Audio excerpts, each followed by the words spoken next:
La République centrafricaine, au cœur de l'Afrique, a une superficie de 623 000 km². Sa population d'environ 6 millions d'habitants aujourd'hui est composée majoritairement des jeunes. Ce pays dispose d'immenses potentialités en ressources naturelles, une forêt luxuriante baignée par plusieurs réseaux hydrographiques et une faune comportant plusieurs espèces préservées dans des parcs nationaux.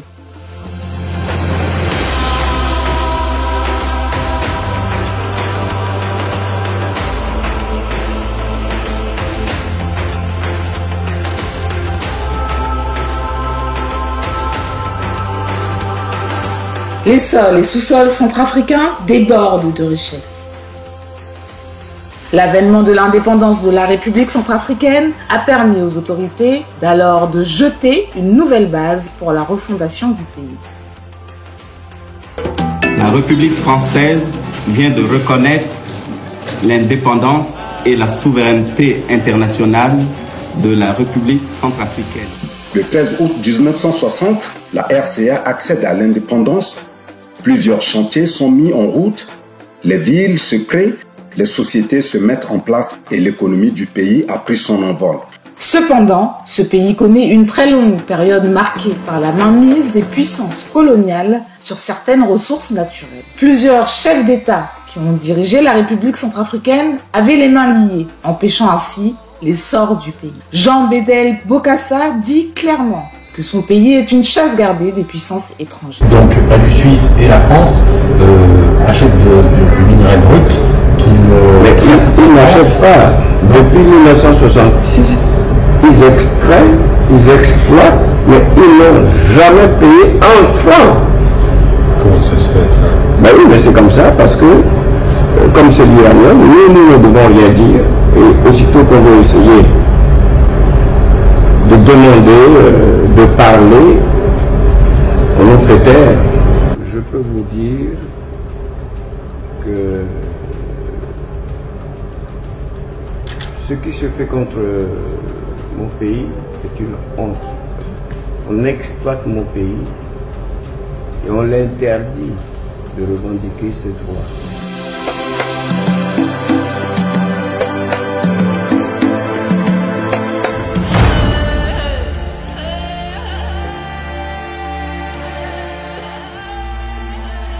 Les années 2013 ont été marquées par des événements les plus sombres de l'histoire sociopolitique de la République centrafricaine. Rébellion, coup d'État, avènement des milices armées à cause des ambitions démesurées des hommes politiques, avec le concours des étrangers, les libérateurs d'une part, la coalition Séléka, composée majoritairement des mercenaires étrangers d'autre part. Cette folie meurtrière des groupes armés a entraîné la destruction des infrastructures sur l'ensemble du territoire national, l'incendie des biens publics et privés, la profanation des lieux de culte,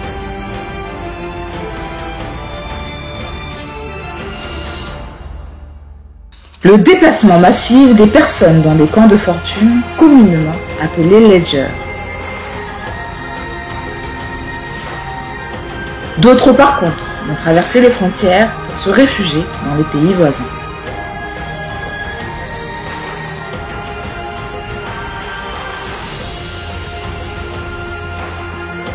En 2013, l'économie de la République centrafricaine a connu une très forte récession avec un taux de croissance de moins de 36,7%.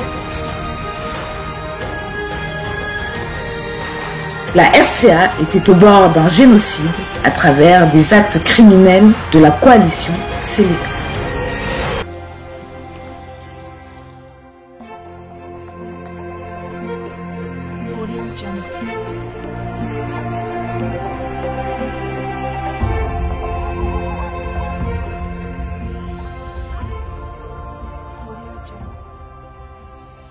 Et aujourd'hui, c'est le chaos qui s'est installé. Et les populations civiles, une fois encore, en sont les victimes. Nous devons mettre un terme à ces exactions.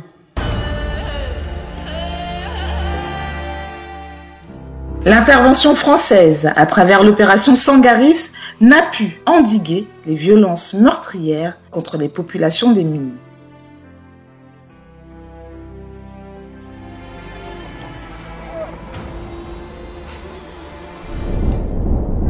En réaction aux exactions qui se sont multipliées, des groupes d'autodéfense anti-Balaka se sont constitués et s'en est suivi une spirale de violence indescriptible dans tout le pays.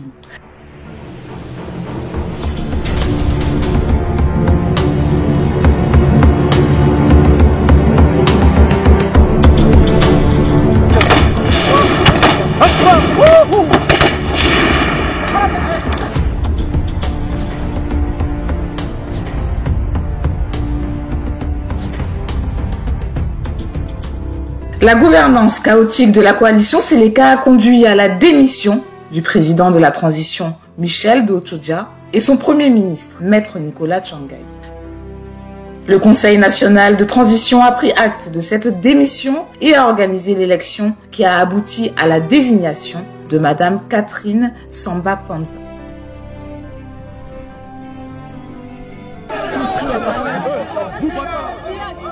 Compte tenu de la dégradation de la situation sécuritaire, la présidente de la transition a sollicité du Conseil de sécurité des Nations Unies l'envoi des casques bleus en Centrafrique pour assurer la protection de la population civile, sécuriser l'organisation des élections démocratiques, crédibles et transparentes en 2015-2016. Élections au cours desquelles le candidat professeur Faustin Archange Touadéra a remporté au second tour face à Anissé Georges Dolo-Guélé. Le 30 mars 2016 marque ainsi un tournant historique avec l'investiture du professeur Faustin Archange Touadéra comme nouveau président de la République, chef de l'État. Un vent nouveau a soufflé sur le pays de Barthélemy Boganda. Une lueur d'espoir est née pour un peuple longtemps martyrisé et traumatisé par des décennies de crises militaro-politiques ayant ébranlé le tissu social. Qui est donc cet homme d'État? Oui, Faustin Archange Touadéra, c'est un ami qui est aujourd'hui à la tête de l'État. Mais je pense que c'est un homme très humain, sur le strict plan personnel, et c'est quelqu'un qui n'aime pas voir les autres souffrir. Il est tellement engagé à servir son peuple, à servir les autres, à être généreux. C'est un homme qui est très humble. Malgré la position qu'il occupe, il n'hésite pas à aller à l'encontre de sa population. Né à Bangui le 21 avril 1957, marié, père de 3 enfants, le professeur Faustin Archange Touadéra est diplômé des universités de Bangui en Centrafrique, de Félix Houphouët-Boigny en Côte d'Ivoire, de Lille en France et de Yaoundé 1 au Cameroun. Il est professeur des mathématiques et homme politique centrafricain. Touadéra, il est rentré docteur, il faisait aussi la vacation à l'université comme professeur de mathématiques. On va aller chez sa mère à Boérab pour la saluer. On était 3. Il y avait M. Dotchodja qui est venu de la Russie. Moi, je suis venu de la Roumanie et Touadéra de la France. Lorsque Touadéra a fini ses études, comme nous, il est allé à la préfecture pour rendre sa carte de séjour. Ce que les Africains et les étrangers n'ont jamais fait. Parce que si vous avez une carte de séjour de 10 ans, vous rentrez dans votre pays, vous pouvez retourner en France sans visa. Et donc, Touadéra, il est parti à la préfecture pour dire « Monsieur le préfet, j'ai fini mes études, je rentre dans mon pays, je vous restitue la carte de séjour. » Et c'est là que le préfet a fait venir tout le monde pour dire la première fois, un Africain ne veut plus rester en France et il laisse sa carte de séjour. Et un jour, nous allions chez Maman Jeanne Mongwa. C'est le nom de la mère du président Touadéra. On arrive là-bas, il dit « Ah, Fidèle !» Mon nom c'est Fidèle. Hein. Fidèle, Alagati Barabi. Et toi et ton frère Faustin, oui. J'ai dit « Maman, votre fils Faustin est docteur. » Il dit « Ah, merci à Dieu.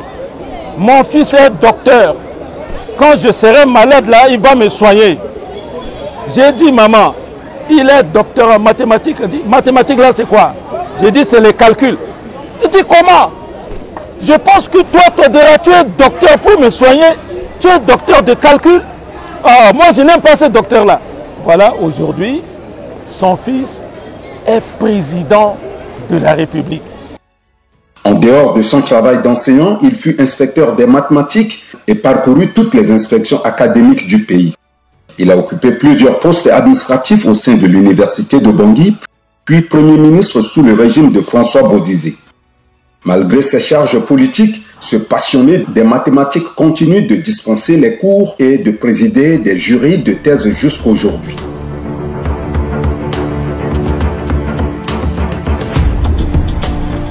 Dès sa prise de fonction en tant que président de la République, chef de l'État, c'est le retour à la légalité constitutionnelle.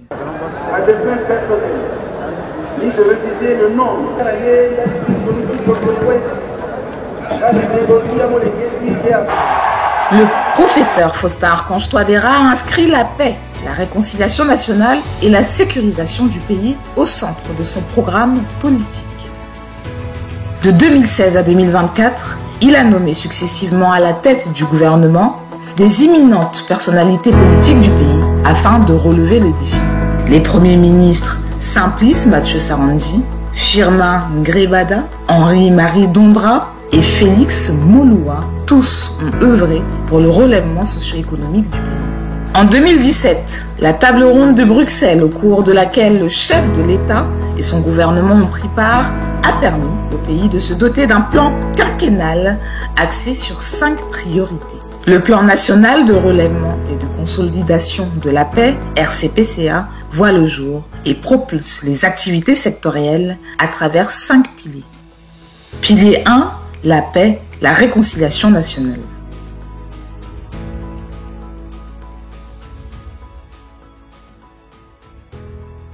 En voyant la gouvernance de son Excellence, Monsieur le Président Faustin Archange Touadéra, nous nous sommes rendus compte qu'au niveau de la sécurité, présentement il y a la paix. On dit même qu'il y a les brebis galeux qui continuent à faire leur banditisme. Mais néanmoins, sur toute l'étendue du territoire, nous avons présentement la paix. Et les élèves, même nous les enseignants, nous vaquons librement à notre fonctionnement.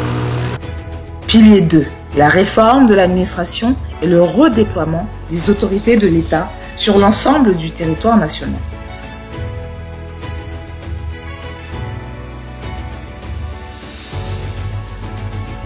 L'administration centrafricaine se transforme. Les 7 régions du pays sont désormais dirigées par des gouverneurs et le nombre des préfectures passe de 16 à 20 sur l'ensemble du territoire, avec 84 sous-préfectures contre 72 en 2016.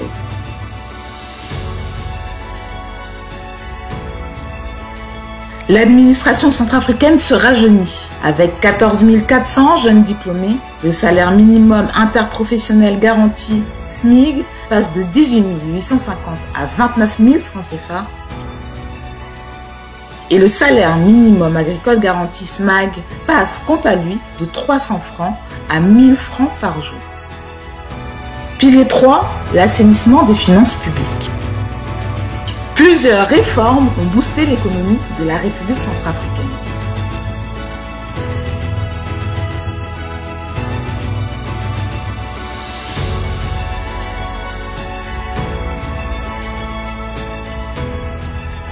Les salaires des fonctionnaires et agents de l'État sont payés régulièrement. Grâce à la mobilisation et à la sécurisation des recettes par la bancarisation et par l'appui budgétaire du Fonds monétaire international, de l'Union européenne et de la Banque africaine de développement. Pilier 4, la relance des secteurs productifs. En zone rurale, ce sont les femmes qui tiennent l'économie à travers diverses activités génératrices de revenus. De nouvelles stations de pompage ont été construites sur l'Ubangi d'une capacité totale de 2500 mètres cubes. La capacité de production de la Sodeka est passée de 1500 à 2250 mètres cubes en 2024.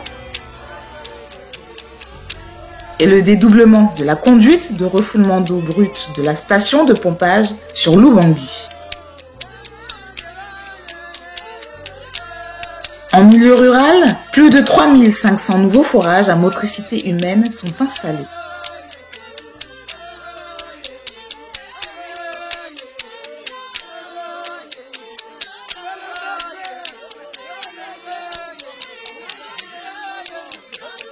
Le secteur de l'énergie a connu un éclat spectaculaire après 40 ans d'inexistence de la politique énergétique grâce à la volonté du président de la République d'opter pour les énergies renouvelables en vue d'assurer le développement du pays.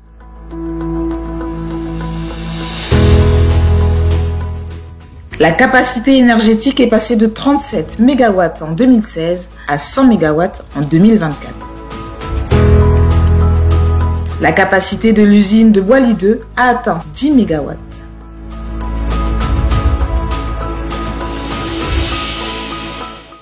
La construction d'un champ solaire à Danzié et à Sakai renforce la fourniture en électricité à Bangui et ses environs.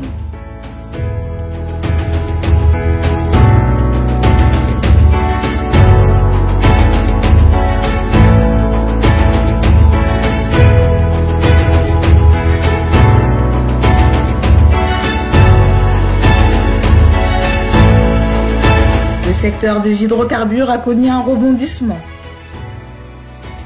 De nouveaux bacs sont construits au dépôt de stockage de Colombo.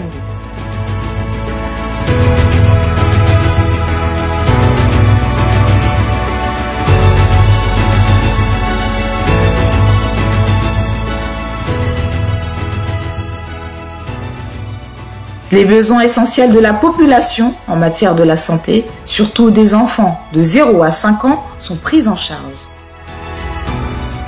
Dans les provinces, les grands centres de santé sont dotés des ambulances médicales. Plus de 31 000 agents et cadres de santé sont recrutés et déployés dans les 7 régions.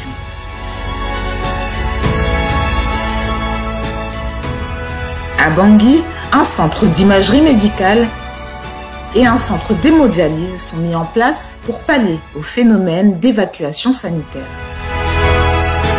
90% des formations sanitaires FOSA sont fonctionnelles, contre 38% en 2015. La construction et l'opérationnalisation des 35 districts sanitaires a permis de rapprocher les services de santé de la population.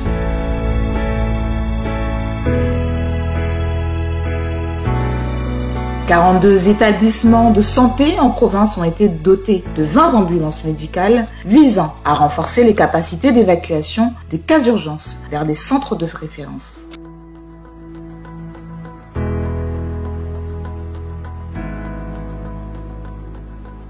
Pilier 5, la réforme du secteur de sécurité et de la défense. La main tendue du président Faustin Archange Touadéra à l'endroit de ses compatriotes a permis la mise en place du comité consultatif et de suivi du programme national de désarmement, démobilisation, réintégration et rapatriement PNDDRR avec 14 groupes armés le 3 avril 2017. Les opérations de DDRR ont permis de récupérer 5070 armes de guerre, 7000 ex-combattants et 2000 dissidents de la CPC ont été désarmés, démobilisés, parmi lesquels 3819 sont réintégrés dans divers secteurs d'activité socio-économique et 1000 autres sont incorporés dans les forces de défense et de sécurité. Cette volonté constante de parvenir à 0 groupe armé sur l'ensemble du territoire national a conduit à signer à Entebbe, en Ouganda, le 15 juin 2023, un accord quadripartite entre la République centrafricaine, la République démocratique du Congo, la République du Sud-Soudan et la République de l'Ouganda.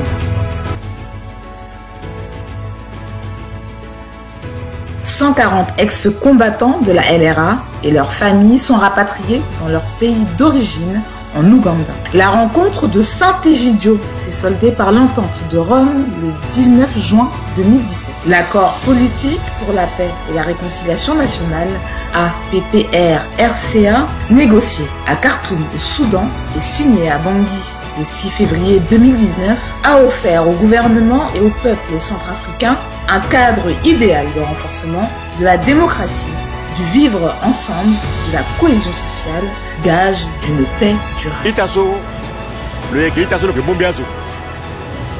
Le pical qui le binala, il se billet dans le mingi, le la limite pépé. Même dans le tapis rouge, c'est le bas le que baramo. Le mot peuple le tongasso, le qui n'a mené katikati après. Le qui est nationaliste, moi je suis nationaliste donc le contre le mingi. Tongana meni quoi bas, il faut le sanctionner. Le sport unit, réconcilie et procure la joie parmi la population. Plusieurs infrastructures sportives sont réhabilitées et équipées à travers le pays.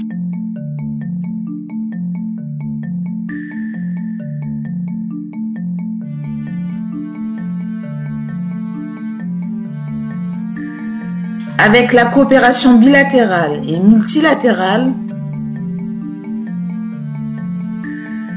les FACA sont dotés de matériel et équipements modernes de guerre.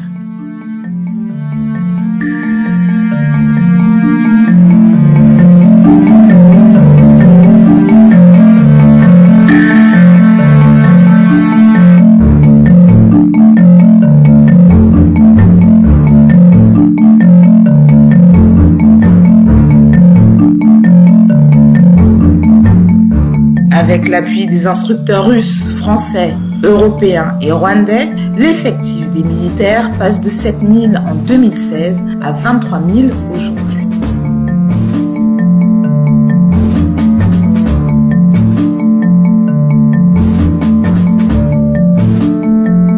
Sept zones de défense avec 13 bataillons d'infanterie territoriale et 2 bataillons d'intervention rapide ainsi qu'un groupement spécial de protection républicaine sont mis en œuvre à travers le pays. Une base logistique principale des FACA est construite au PK22 sur la route de Damara pour assurer le ravitaillement des soldats sur le terrain. La mise en œuvre de la politique nationale de sécurité et la stratégie nationale de la RSS ont permis d'avoir un effectif de 4600 gendarmes aujourd'hui contre 2500 en 2016. La police nationale, à travers le recrutement successif, a porté l'effectif de 1474 policiers en 2016 à 4308 policiers en 2024. Pour approcher la police de la population, 2 nouvelles unités ont été créées dans le 9e et 10e arrondissement de Bangui. Des commissariats spéciaux ont également été créés à Rafai, Bagandou et Soso Nakombo. Plusieurs postes de police de proximité sont installés dans des endroits stratégiques de la capitale de Bangui et dans l'arrière-pays pour la sécurisation des personnes et des biens.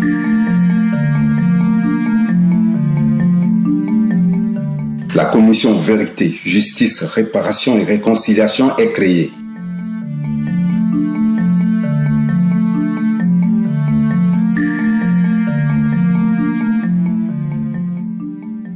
La Cour pénale spéciale CPS tient ses audiences. La Commission nationale des droits de l'homme pour l'impunité zéro et droits des victimes sont à pied d'œuvre sur le terrain.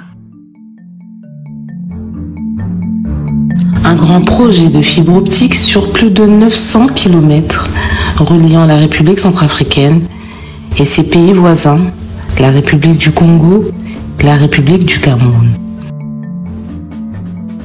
Une initiative qui permet au pays d'avoir une connexion à haut débit, de réduire les factures numériques, d'accélérer le développement économique du pays grâce au financement de la Banque africaine de développement et de l'Union européenne à hauteur de 33 millions d'euros.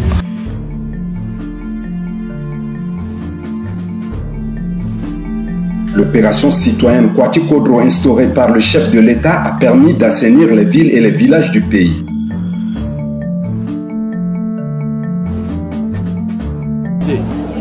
C'est une initiative qui s'en date plus d'un an déjà et que tous les samedis, dans tous les quartiers, les gens s'organisent. Ici, eh bien, on a choisi d'être ici aussi dans notre partie de la ville de Bangui. Et vous voyez, la mobilisation elle est complète. Et c'est pour ça donc tous les citoyens comprennent la nécessité de faire ces travaux citoyens pour leur bien.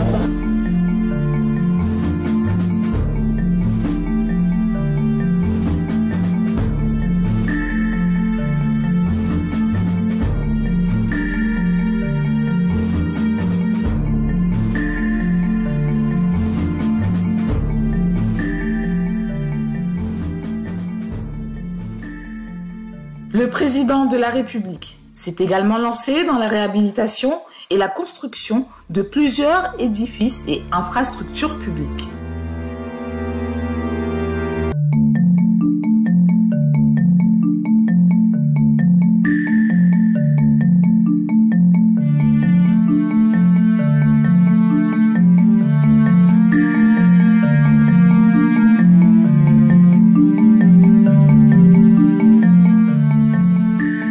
Les infrastructures administratives, sociales et économiques à Bangui et à l'intérieur du pays, à l'exemple du building administratif de Bangui, en état de délabrement avancé depuis plusieurs années, a été réhabilité et équipé. La reconstruction des infrastructures administratives dans les villes de Bambari, Sibut, Boar, Berberati, Kakabandoro, Bosango. Les mairies de Bimbo, de Boar, de Ndélé, de Biraou, de Nola sont reconstruites. La construction et la mise en service du marché central de Bimbo, de Sibut, de Boda, de Bambari. La construction de 100 logements sociaux à Sakai en 2022. La construction de 100 logements économiques semi-finis dans le cadre du partenariat public-privé à Samba, PK16, route de Mbaïti. La construction du parc de marché à bétail de Bougui. La construction de l'abattoir de Bougui 2. La réhabilitation et la construction des abattoirs hygiéniques de Berberati, de Mobaye, de Bambari et des aires d'abattage de Ndélé, Kakabandoro et Bria. La réhabilitation du bureau d'affrètement routier en Centrafrique, Bark. Le port sec de PK26 sur l'axe Boali. Le système de tracking des marchandises à destination de la République centrafricaine est mis en place.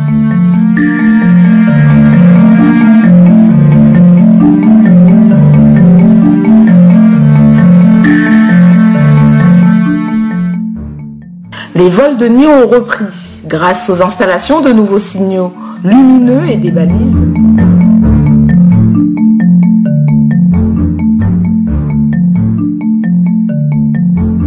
L'aéroport international de Bangui-Poko dispose aujourd'hui d'une nouvelle tour de contrôle avec des équipements techniques de dernière génération.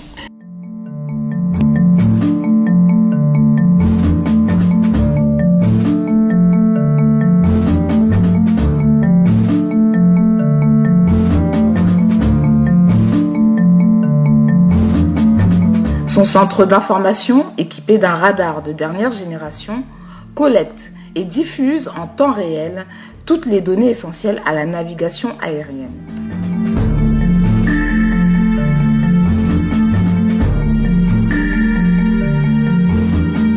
L'hôtel des impôts de Bangui et de Béloko, le pont Sapeke de 36 mètres linéaires à Bangui, le pont de Banongi.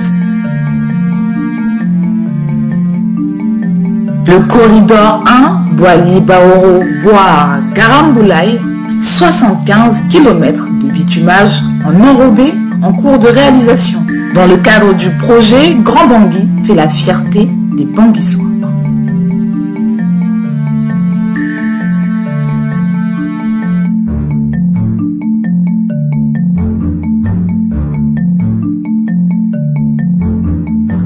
Les gares routières sont construites pour la fluidité du transport à travers le pays.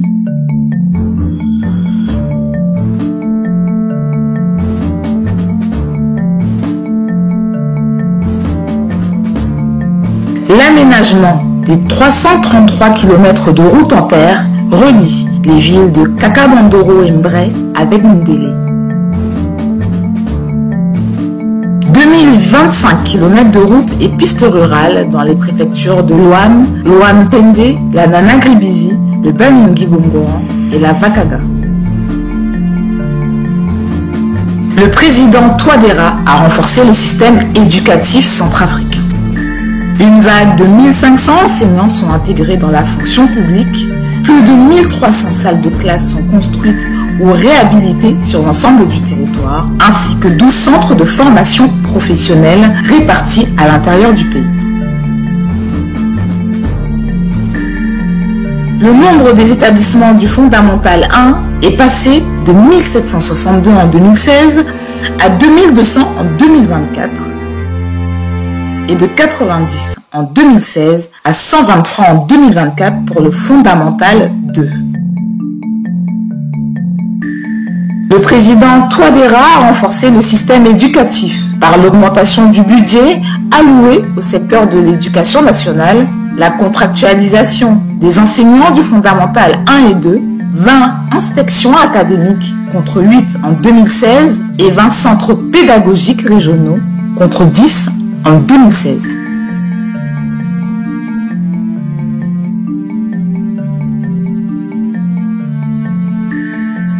La prime de craie des enseignants du Fondamental 1 et 2 passe de 5 000 à 10 000 francs CFA après 40 ans d'attente. L'arrimage de tous les établissements universitaires au système LMD, licence, master, doctorat, est observé partout dans le pays.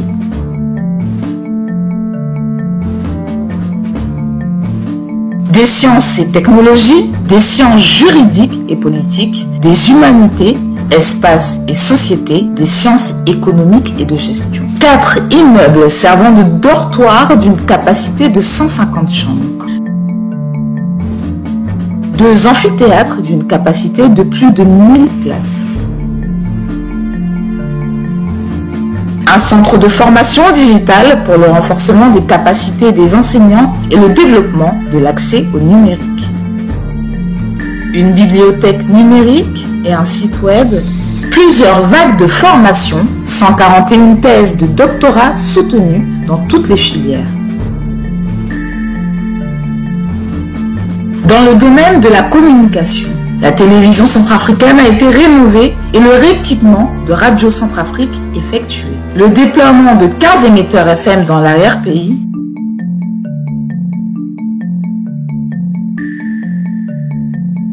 La conférence de la CEEAC pour la lutte contre la désinformation. Le déjeuner de presse avec les professionnels des médias.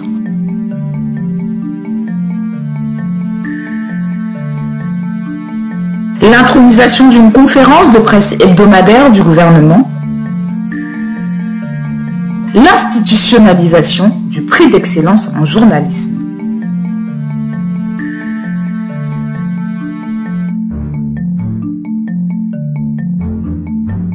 Dans le domaine agricole et touristique, le gouvernement et le Fonds international de développement agricole, FIDA, ont signé un accord mettant en place un projet dénommé Projet d'appui aux jeunes pour une durée de 7 ans dont les coûts s'élèvent à plus de 22 milliards de francs CFA.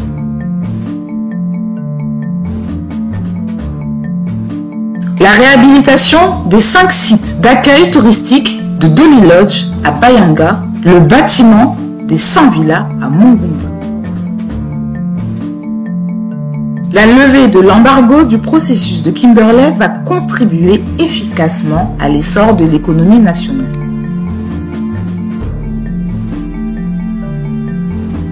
La RCA affiche une carte minéralogique de 49 substances réparties en plus de 500 indices, entre autres l'or, le diamant, le fer, le cobalt et le pétrole.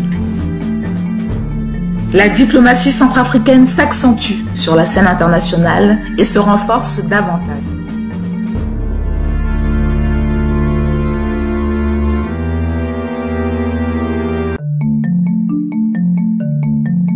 Après cette brillante réélection, le président Touadéra a mis le cap sur 3 axes pour une société plus juste et inclusive,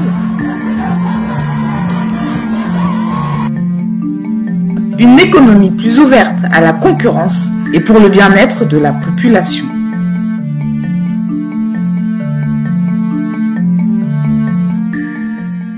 Au dialogue républicain pendant lequel toutes les forces vives de la nation ont pris part, plusieurs recommandations ont permis au pays de se doter d'une nouvelle constitution.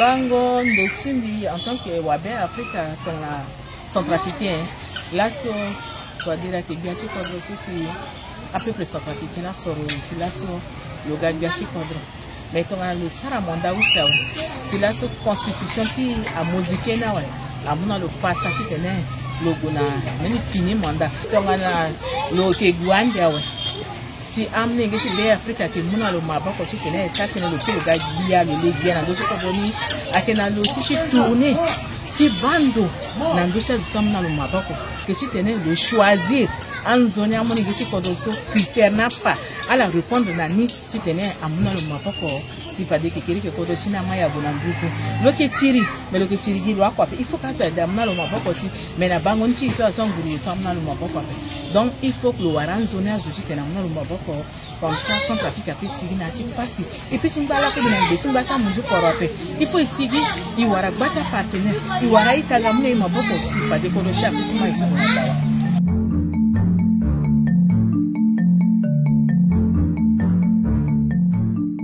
La 7e République en marche est donc une nouvelle page qui s'ouvre pour l'histoire de la République centrafricaine. Le plan national de développement PND est le fruit d'un long processus de consultation et de collaboration entre le gouvernement, les partenaires techniques et financiers, le secteur privé, la société civile et les populations à la base. Il couvre une période allant de 2024 à 2028. Ceci marque une nouvelle étape dans le processus de reconstruction du pays. Sur la base des progrès accomplis en termes de la restauration de l'autorité de l'État, le retour de la paix, de la stabilité socio-économique, cette 7e République reste et demeure le point d'ancrage d'un développement de la République centrafricaine. Une transformation politique et sociétale à travers l'adoption de la nouvelle constitution. Plusieurs projets se déploient à travers le pays à la satisfaction de tout le monde. Le plan national de développement de la République centrafricaine, PND-RCA, une nouvelle étape dans le processus de la reconstruction du pays. La 7e République révèle un projet de l'extension de la ville de Bangui sur 50 km du nord au sud et de l'est à l'ouest et aussi l'élargissement des grandes villes de province. Une initiative du chef de l'État, Faustin Archange Touadéra, visant à urbaniser, à développer et à répondre aux défis démographiques et socio-économiques de la République centrafricaine. Na momosi da so corona e mai na tonchi solani na niso akende na timona tons coroni akono ai ga kota ti gotene villa gana la Centrafrique bi bag biati koro asuru lege asigina pano asara école là na ndo école na vakape mais cette fois-ci bi bag a école amoya ti vakatu biati koro sa kwa mingi le sara na ya hôpital là na ndo ke gona mengeti na hôpital et que paye ngo sa question mais cette fois-ci même au hôpital a 2000 3000 a question na mengeti motel wa guérison et que ba ke le sara légué a auto couleur ta auto que changer a kotan do ti légué na Bangui ka ke changer à ça que mbitambula plaisir à Gumbi si mbi te biati ko rolo bouger na ndo pe il faut le mbagi ils a passé ça na ndo ti mbata so ils a passé wanya ke bona jusqu'à la fin.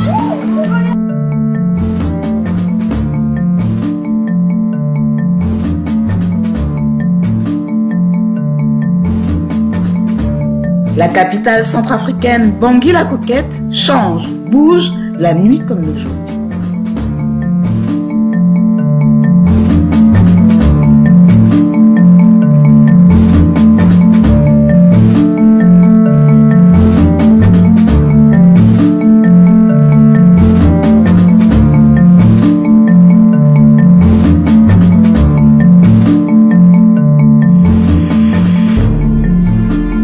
Une opportunité historique pour transformer la République centrafricaine en une métropole moderne, durable et prospère.